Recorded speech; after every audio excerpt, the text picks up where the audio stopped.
Bonjour, vous avez tiré aujourd'hui l'atelier suppression de la vision. La vision, évidemment, l'un des cinq sens qui nous relie à l'extérieur, les cinq sens du monde physique, sans parler des sens subtils. Ce sens a une particularité chez l'humain, c'est qu'il absorbe énormément d'énergie. Il est vraiment le sens principal, celui qui nous relie à l'extérieur. Et le fait de la supprimer va nous libérer une quantité d'énergie, une grande quantité d'énergie, et surtout permettre aux autres sens de prendre de la place. La vision dans un groupe de personnes, ce serait celle qui prend toute la place, qui parle tout le temps, qui est là tout le temps, qui s'impose, que l'on voit, que l'on ressent de l'extérieur.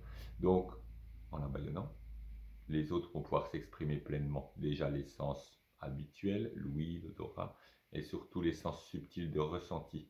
Et c'est là-dessus que, dans le processus que je vous explique, c'est vraiment de ressentir votre environnement sans la vision, ressentir pleinement les choses qui sont à leur place. Commencez par quelque chose de plutôt facile, comme je vous le dis, plutôt dans votre maison.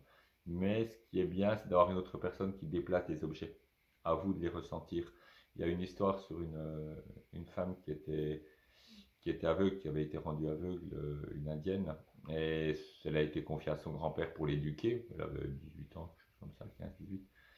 Et lui, pour l'éduquer, il changeait les objets de place, il changeait, il lui faisait des croche-pieds, et du coup, elle a développé des capacités telles que personne ne remarquait plus qu'elle était aveugle. On ne le remarque plus, il y a d'autres sens. Et c'est ces sens-là qu'on va se permettre de développer, de faire sortir ces sens subtils, de ressenti pleinement. Et sans la vision, on peut voir avec, dans le sens de Castaneda quand il l'utilise, c'est-à-dire ressentir l'énergie. On retrouve là l'atelier pour capter les énergies, où on capte les énergies vraiment directement, voire directement.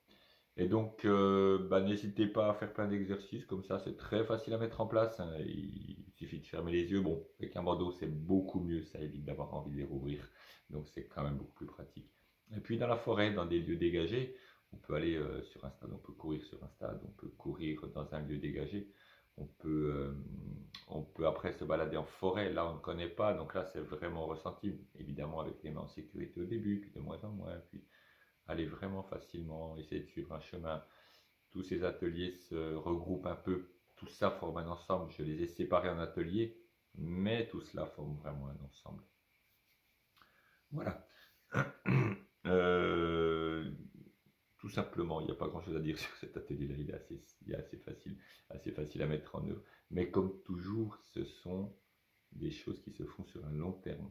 Ça n'est pas, je le fais 3 fois et c'est terminé.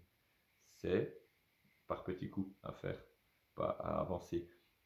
C'est un développement complet et global. Vraiment, ça c'est important. Voilà, bon atelier, allez-y à l'aveugle.